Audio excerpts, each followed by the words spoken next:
تمريرة إلى ألان ماركيز، حلوة للوحدة، فرصة، الله!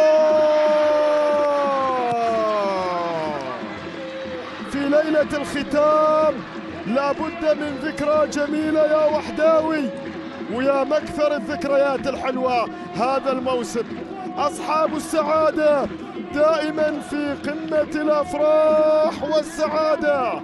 يتقدم الوحدة عن طريق نيران صديقة يبدو في الكرة الماضية، فاكوندو، والكرة العرضية، التمريرات الوحدوية، شوف اللمس، بابا بالخطأ. نيران صديقة ليس بهذه الصورة، تبعد الكرات، ليس بهذه الصورة يا ساشا. اللاعب الصربي الذي كان يبحث عن إبعادها لكن أرسلها باتجاه الشباك، اتجاه اللاعب الخطير خيمينيز. يتقدم للأمام، يحاول بمنتو، الله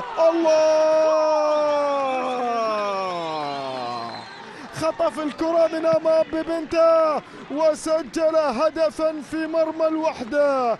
هو خيمينيز الأرجنتيني الفنان.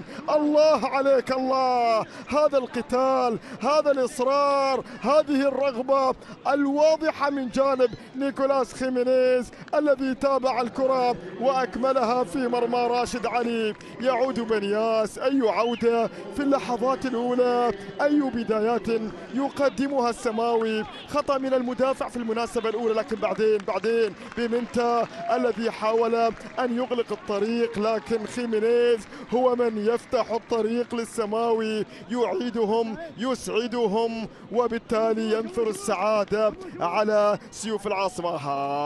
غلطة لوكاس بيمنتا وراشد علي تعازموا عليها الربع في اللقطة الماضية. الكل كان ينتظر الآخر.